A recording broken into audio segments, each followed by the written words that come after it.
know what you're talking about. And actually, the more we purify our emotional center from this expression of negative emotions in the way we described before, and the more conscious we are, the more perceptive our emotional center becomes. It becomes an organ of perception, of sensing, together with being more conscious, sensing the truth about the situation, sensing the truth about the person. It's like this emotional discrimination. And totally, you can talk to someone and you have this like no, or some, I don't trust him. You know, there's that could be used. You know, the more conscious we are, the more aware we are, and the more we've done emotional work to purify this lower level of energies, you can use them to see what's right for you. There's some level of conscience. Yeah, sometimes it feels like it's Man, don't think like this. I don't trust. Be open. No, you can totally Can you follow repeat? that. Because I didn't hear what Adi just said. It got the signal went out. What was his last comment? oh, I was just saying, yeah, sometimes it feels like if, for example, like negative emotions have been suppressed, then to allow the feeling of negative emotions can be like a reclamation of power. So I might, like, for me, like sometimes it feels kind of healthy to feel like more anger towards certain situations because it's reclaiming my own self-worth or self-esteem and refamiliarizing myself with it, with like a level of standards and boundaries that I wasn't aware of before. So yeah. Yes. Thank you. So this is a tricky area, but I understand what you're saying here. But I think the point is just, yeah, not expressing it, just using it as energetic fuel. Yeah. You know, I'm in town and this guy sometimes comes and gets into my space and talks and all of that. And I often he does that. And other people, they're obnoxious and coming. So I am very present to them and I feel anger.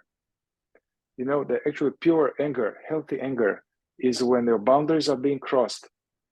And then, you know, any animal would be like, hey, back off. So the idea is not to be now a doormat and to be nice to everybody and everything is okay with you and turn the other cheek. I think that's esoteric, turning the other cheek. So I feel anger, but I don't go into the whole thing and I actually take appropriate action. I can raise my voice. I tell this guy, dude, I'm on the phone. Hey, back off, man. So I need to, if I were to say, hey, would you be willing to this or that? That wouldn't work. So you can have, but you know, I'm consciously articulating some boundary, some need based on my signal. Or somebody I can come, they, you know, all kind of vendors, they come, they try to, hey, how are you? Hey, how is it going? How? I know they just want something from me, which is fine. Or people come to you with ulterior motives and then you feel this something. So you need to trust that. And then it informs you to put boundaries, to take right action, call the cops, kick the guy in the face if necessary to survive or to protect somebody. You know, we don't want to be like doormat here. We also don't want to just become an expert at maneuvering within the arena of our own negative emotions and in relation to the negative emotions of other people. This is what we're talking about is not just a psychological game, you know, or a psychological chess match with ourselves or with other people. Ultimately, what this is, and this is why this idea used just by itself can be either harmful or ineffective, but used in relation to the idea of awakening is where it is intended. And what we're ultimately aiming for is the transformation of awareness, of consciousness.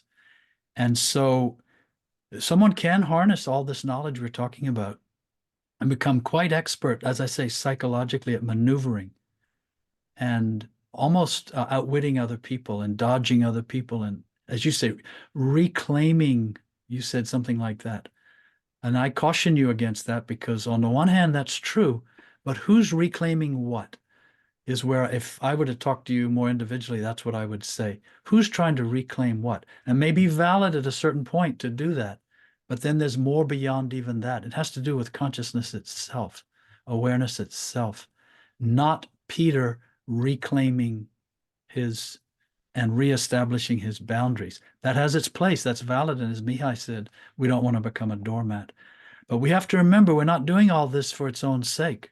We're doing all of this as a catalyst and as a boost and as a framework for really waking up consciousness. But I saw your thumb go up. I think you understand. I'm not trying to contradict what you said, and I was hesitant to even say it this way, Adi. I understand. Yeah, it's important. We are not a psychological group here. You know, we're much more than that. At least that's our intention with this. Is and anyway, we're leading you into the unknown. To be honest. Yeah.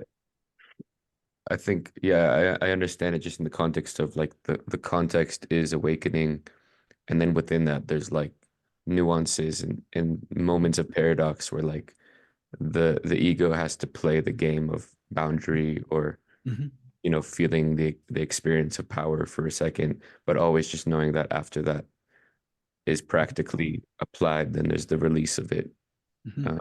Or even through the process, hopefully that non-attachment. And one other thing you said earlier, as I wanted to touch on, is that in the end, we don't actually transform these negative emotions.